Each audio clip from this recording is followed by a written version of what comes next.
All right, welcome back. This is the Broken Dealer Podcast and my wonderful co-host, Carmine Corino. Hello, sir. You had to do the last episode all by yourself because I had that like bird disease or whatever that, that cough, cold, flu thing that lasted for like 3 weeks straight.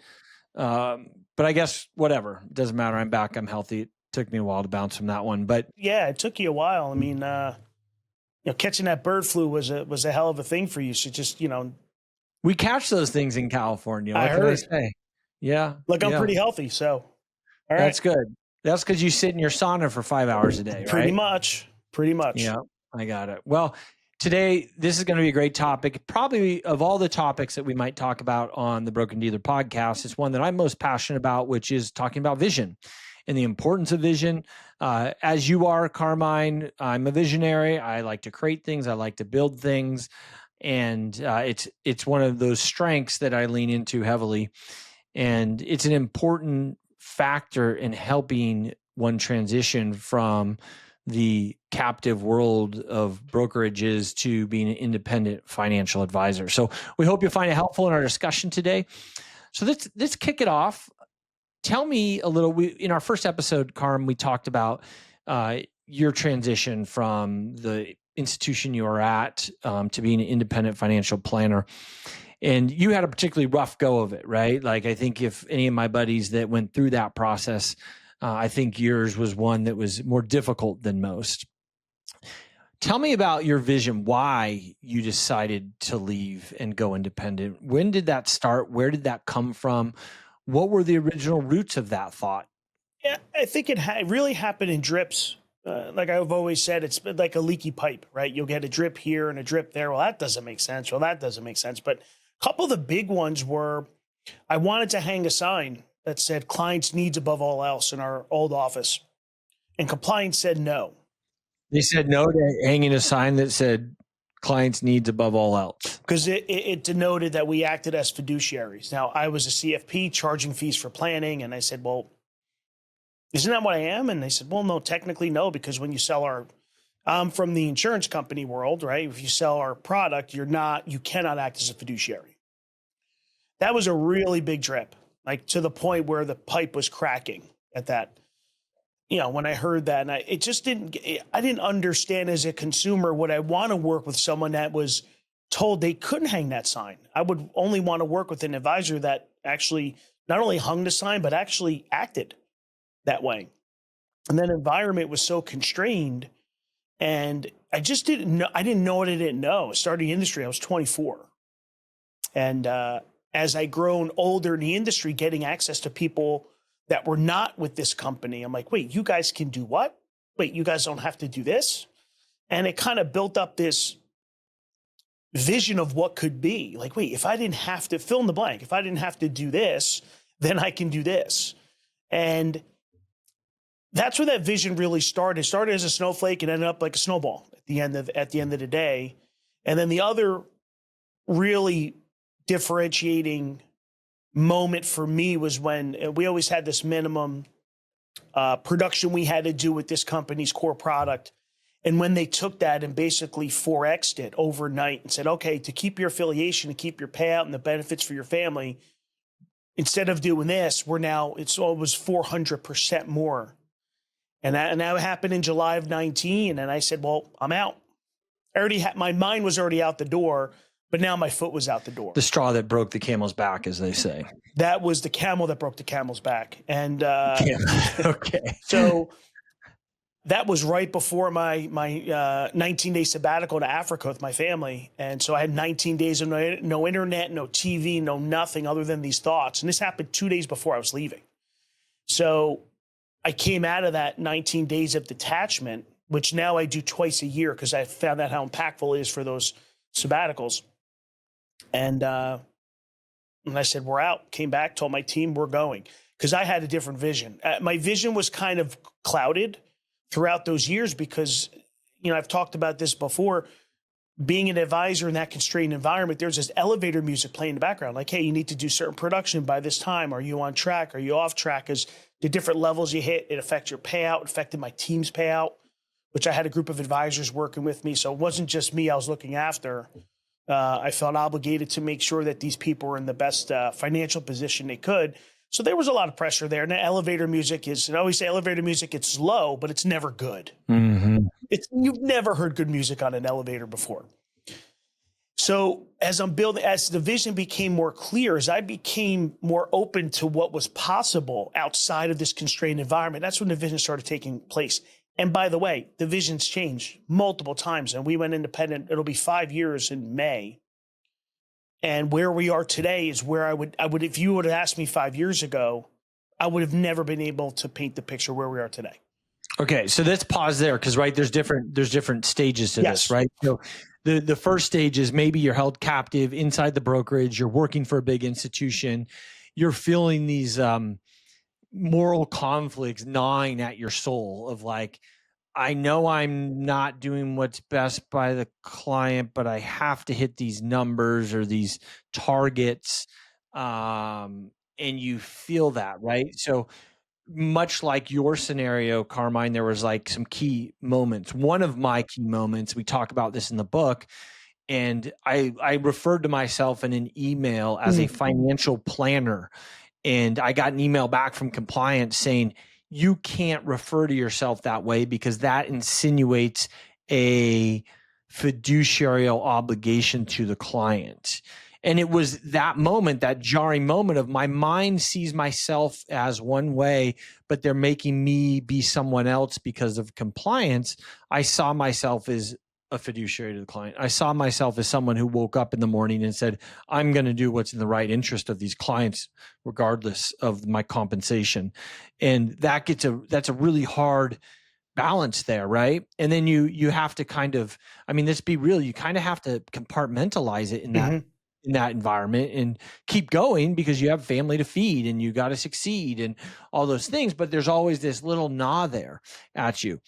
And then I had another really big moment of like realizing how much the blinders were on me. And I don't think we talked about this one. I don't know if I've told you this one, Carm, but for all those in the industry, we know what a due diligence trip is, right? So a mutual fund company, some type of investment house, a life insurance group will come to us and say, hey, we'd love to tell you more about our product. Why don't we fly you to Boston, or why don't we fly you to, San Diego or whatever? And you go sit there in a hotel for a day and they wine and dine you and you listen to them and all their fancy speakers talk about how fancy their program is. And they usually bring in some speaker to talk to everybody, and then in hopes that you go back and that you're thinking more about that investment when you're talking to your clients, right? It's like this real squishy area. So we get in this plane. This is in Sacramento, California. We get in this plane, and sitting across the aisle from me, there's these two guys, and I'm like, dude, those guys are for sure advisors. Like you could just feel they were advisors. They dripped advisorness to them. And I started talking to them, and they, at the time, they were they were with an independent broker. I was with a big box broker, we'll call it. And I started saying, well, where are you guys headed? And they're like, oh, we're going into, blah, blah, blah. And Dana Point, I think, is where it was at in Southern California. And I'm like, oh, you must be going the same place I'm going. And so we start talking, and then, well, which hotel is your event at? And I'm like, oh, it's at this hotel. And they're like, well, ours is at this one. And I realized on this flight that literally the same mutual fund company was flying a bunch of advisors on the same flight, but they were taking one set of advisors and sending them over here, and then my advisor group over here, because my advisor group didn't allow us to go to due diligence with other advisors.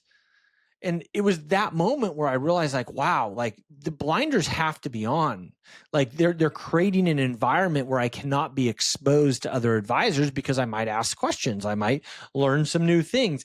And that's much like the process that happens with anyone looking to leave, because then you start exploring, right? You start getting the trade magazines and opening the trade magazines up. And then you start reading books and you start reading blogs, and you're like, well, wait, if it's so good here, why are all these people out here doing this? And you start to ask questions, right?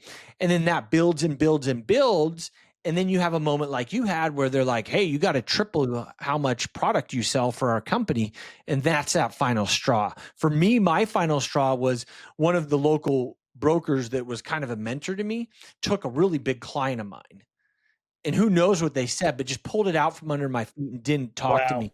And I'm like, why am I being loyal? Like, this is crazy. This guy will clearly take anything from me, doesn't care. We're competitors with the same organization. So he's been in the business longer than I have. So I have no way to sell against this guy. And he's just going to pillage any big account I get. He'll allow me to get the garbage accounts, but not the big accounts. And then that was my moment. Like, there's no reason to be loyal here. This is not what this is. That's interesting, because I think about once the lights got turned on, that there's no way I could build out the vision that I have in the environment that I was in. It's like someone turned the lights on. I'm like, wait, all these things were drips throughout the years. I just never knew it. And it all became very clear on how screwed. So let me give you an example. When I was questioning, and I left in 2020 in epic fashion, but I was trying to exit years ago, a couple years before that's when it really started. And the managing partner of this insurance company in New Jersey, I'm talking to him. I said, well, I just can't work this way. I'm not doing what's best for the client. Meanwhile, he had his money with me. He took my advice, but he's like, well, no, I mean, do what this other guy's doing. It was another advisor in his office. He goes, he's killing it. I go, what is he doing? He goes, well, he's selling his clients' bond positions and funding whole life policies with it as they're right. So you're laughing. And I looked at him and I said, are you deranged? And he said, well, why do you say that? I go, would you want me to do that with your money? He said, no. Wow. Okay. So, but he's compensated solely on core product. And by core product, you mean product that's manufactured is proprietary Yep. to that organization. Life insurance, annuities, long-term care, right? Those are their three. And yeah, I said, well, so it's good for the clients because that's how you get paid. But hell, you wouldn't do it. I certainly wouldn't do it. But that was the advice I was given to be able, and that was the advice saying, hey, this is how you could still maintain your product, your production requirements and keep your affiliation. But like here's something too, like you and I talk to advisors from around the country weekly in the wires, bank channels, the insurance companies, you name it. And and a lot of times it's the same frustrations they have. And something I always try and say about, especially with vision, right? You read Simon Sinek's book, Start With Why or Find Your Why, right? I would recommend that to anybody, right? Start with why. Why are you an advisor, right? They moved the goalpost on me when they 4X'd that production requirement, right?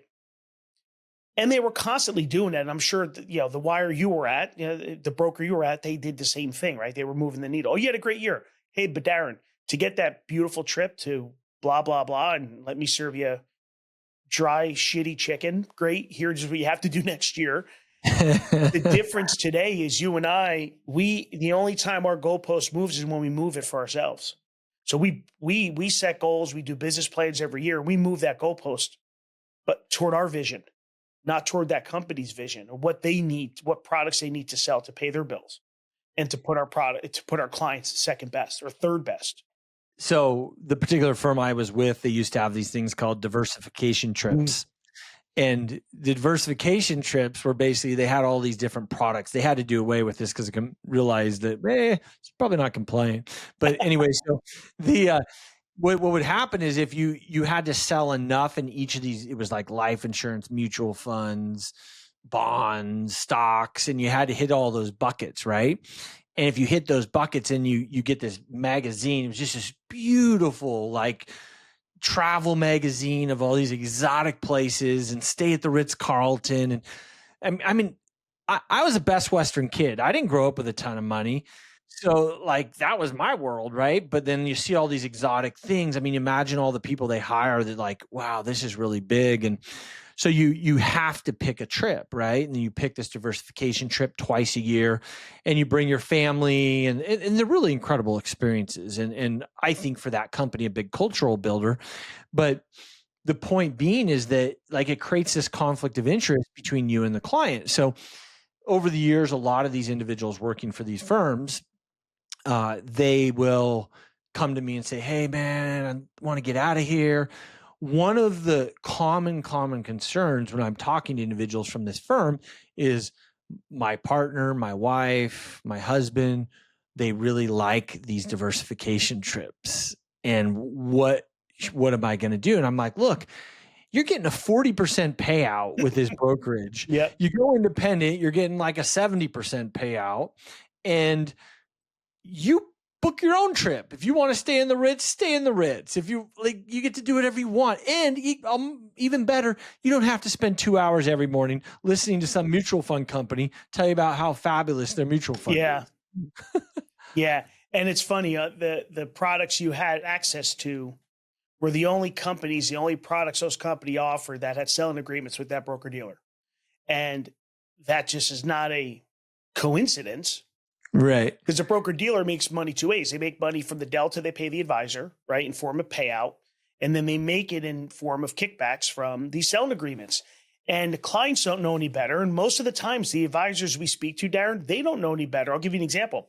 I was speaking to a potential advisor, and he was at a wire that I was competing for a very large retirement plan. And the wirehouse advisor group left right before us. And I'm sitting out there with two members of my team. And I went up knowing one of the guys, nice guy. So they leave. I know what firm. We present the same provider. And the CFO said, hey, Carm, I'm confused because they left. Their cost structure was completely different with the same provider. Can you explain? I go, oh, I can explain it. Because that wirehouse didn't have a selling agreement for that specific product. So this company, this provider offered two products. One was a commission base that was loaded with fees because they had to pay that selling agreement override to the broker dealer. The other one was in a fee only model and costs were way less. That advisor, that wire, did not have the ability to present that product because they couldn't do it. Their wirehouse, their broker dealer wouldn't allow them to do it. We got the business, but there's a huge disadvantage for being at a wire or broker dealer that has selling agreements. You're not going to have access to all the best products and solutions for your clients. You're not. And that was a real glaring difference in the CFO's eyes. Oh, by the way, we don't have selling agreements. You pay us X, you get X. There's no other, we make no other revenue. We have no broker dealer getting a kickback. We don't care who we use. We're agnostic. And to truly be able to say that to a client, I don't think consumers know how powerful that is. I just presented to a board of directors of a private children's special needs school here in New Jersey to manage a retirement plan. And they have other people bidding on it too. But for me to go in that meeting with the board and say, look, our fee is X. I don't care what provider. I'll find the best provider, but I don't care who it is. The name is irrelevant to me. As long as they have the capabilities, they give us the investment options that we need, tax as a co-fiduciary, here's our fee. We're agnostic. And they have Fidelity come in, Fidelity Direct come in with Fidelity employees. And I said, well, look, it's a fine product and they're a great company, but don't look for any advice or don't ask them for an RFP. They're not going to go out to market. They can't. So what you're, I think, talking about too indirectly, Carm, here is really the power of, like, there's this power that you had in the vision you had for how the client really needed to be served, right? And this is just another piece of it. Like, the client deserves my agnosticness, right? If that's a word. Yeah, it is now. Agnosticness to the products, right? And we see this all over the place. If you look at any of the major brokers and you just start looking through their disclosures, they have to disclose to you how much money they're getting paid in the back door to offer those investments to the client base. And I don't think clients get that. And I think clients also excuse that. So it goes both ways sometimes. So, and it's critical that that person that is working with the client and has vulnerable information about the client and the products they're using, that they're not tied into any other incentive than the fee that they're being paid by the client. And I think having that vision is really important, especially when you're talking to clients when you make a transition out of a brokerage. I loved it when I left the brokerage I worked for. They literally sent this one-page document to every one of my clients, and they said, questions to ask your broker when your broker changes brokerages. Really? Yeah. they sent that to everyone. And so people would literally walk in my office. They'd start reading the questions. And I loved it because I said, well, number one, I'm no longer a broker. I'm now a fiduciary. I'm glad you asked. Let me tell you why that's really important. Now, these clients came after me. They contacted me and said, hey, we want to keep doing business with you. What do we do?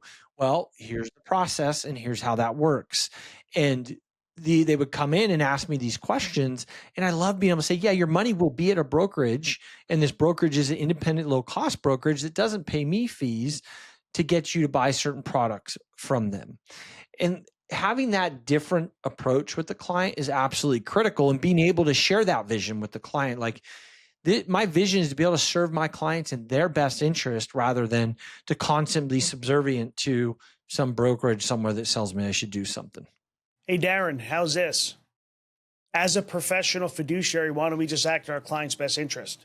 That's a novel idea at a broker dealer, at an insurance company, at a bank. It is because it is. And that's not the insurance company I was at, the broker dealer you were at, or the bank down the road that has an advisor sitting behind a desk.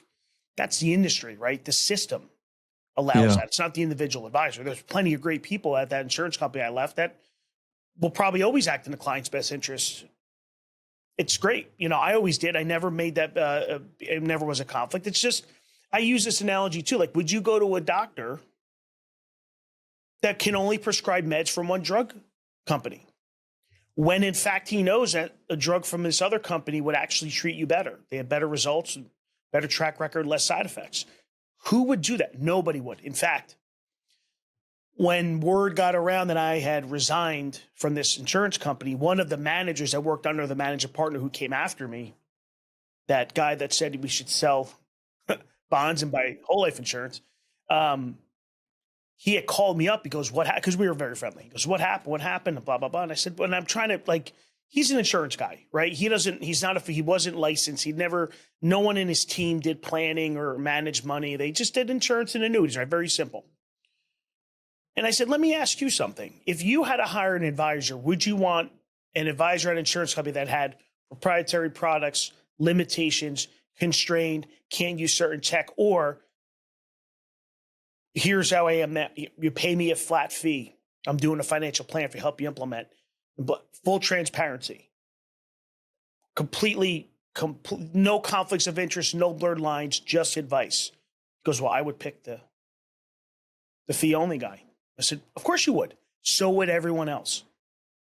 Right? So when we left these environments, people are up in arms like, how could you leave? I go, well, how couldn't you leave? I had one advisor that I was friendly with. He goes, man, I feel bad for you. I go, I feel bad for you that you're still there, that he didn't have that epiphany, because he is a good advisor and he does care about his clients. And, we talk to people all the time that, there's people that should never go independent. There are advisors out there that need that. They need that structure. They need to be told their narrative. They're not built like us that said, we're going to go build our own narrative. We're going to create our own vision.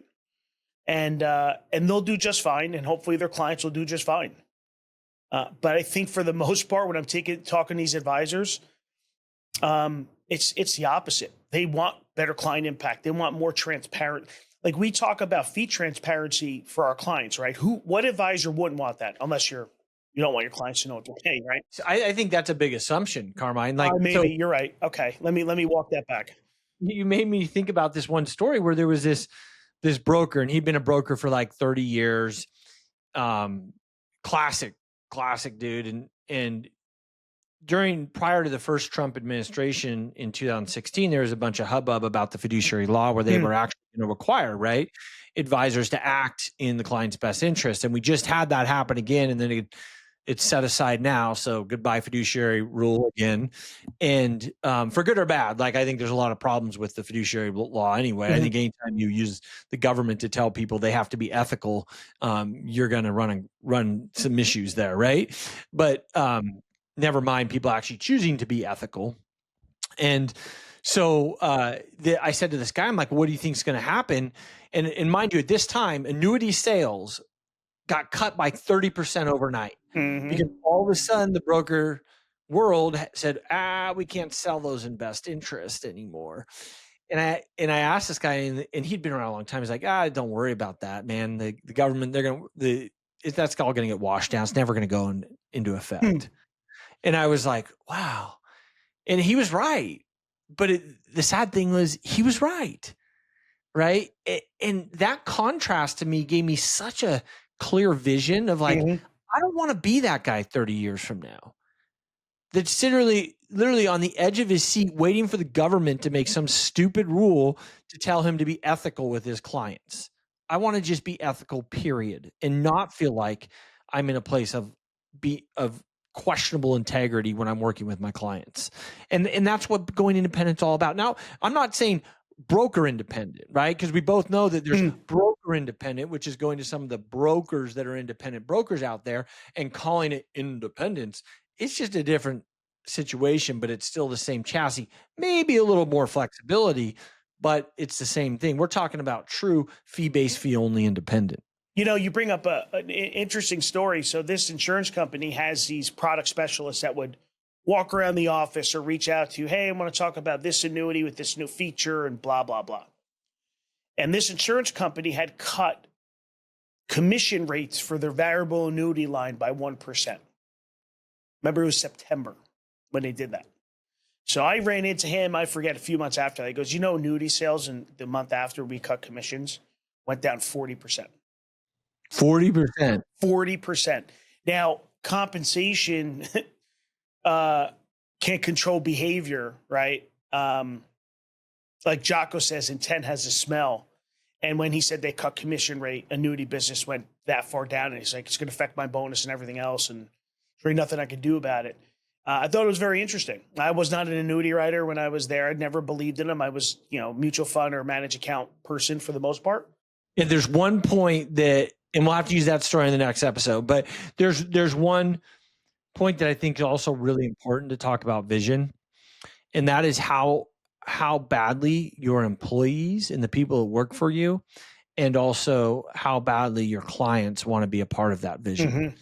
And what I found in transition is that when I shared my vision for the future and what I was creating and what I wanted to create, and that there was a better way to do business, the clients love that. Yep. And they want to be a part of that. And we should invite them to be a part of that. And everybody around you that cares about you and trusts you, they want to celebrate your success. They want to be a part of success. And so it's really important as an advisor to share that strategically and thoughtfully with both the client and the people that work for you. Because that vision is the glue that holds us through the change management process. So when things get difficult, which change is always difficult, that vision is that catalyst that helps us emotionally work through that process. Great point, Daren. You're absolutely right. And when an advisor is going through transition, we have one right now, and when you're having those conversations with the clients of the why, I mean, how powerful is that? So, hey, I was with this company, I was constrained in these ways, I'd sell in requirements of this to keep the benefits for me and my family, but now here's the new full transparency, no blurred lines, no conflicts of interest. And they get excited. It's like, wow, now it's just a much better environment. Half the clients when I left didn't even know it was in that constrained environment. They just, they just took our advice, and the clients working for 15, 20 years. And they're like, oh, great. We didn't know any different, but hell, this is better. Let's do it. And right. You're actually asking a client to hire you again. I mean, it is a great exercise because I believe it solidifies that relationship even further, even as good as you thought it was. I think it gets better. But now the clients, to your point, they're on this ride, and they get excited when they see you growing and they see maybe there's another office opening up or there's a new staff person. They're like, wow, I'm in this growing environment because it's all about the client, right? It's all client first. And advisors that have gone through that transition always come at the back end much better situated with their existing clients. Well, and I think too that and we had this conversation earlier today in hiring a new employee that you just hired from a big consulting firm who's literally in a state of shock. Wow, when she's come in and been like, wow, you guys actually care about your people. Mm-hmm. Like, that's shocking. And I think the overall opportunity for advisors is to realize that your soul doesn't have to die at work when you're a financial advisor, because all too often, I think in some ways, all those paper cuts often lead to this feeling of deadness inside. And you can really be alive and feel alive and serving people and helping the people in your organization, creating jobs for other people that truly serve clients, and literally put a big freaking banner in front of your house or building that says clients needs first. And that's a cool thing. I have it in when we built out our new office, first thing that went up was clients needs above all else. Real big at the end of the hallway. So client walks in, they see it. The first thing they say, second thing they say. Yep. And that was the best thing that we put in this office for me, because every morning I walk in, I go, that's the why. So start with why, back to Simon Sinek's book, and getting back as we're wrapping this up to back to, your advisors worrying about or trying to build out your vision, build it out, start with the why, but then ask yourself, will this environment allow me to build this vision out?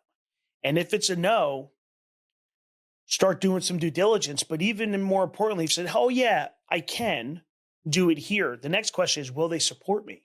Because allowing you to do something and supporting you in doing that are two completely different conversations.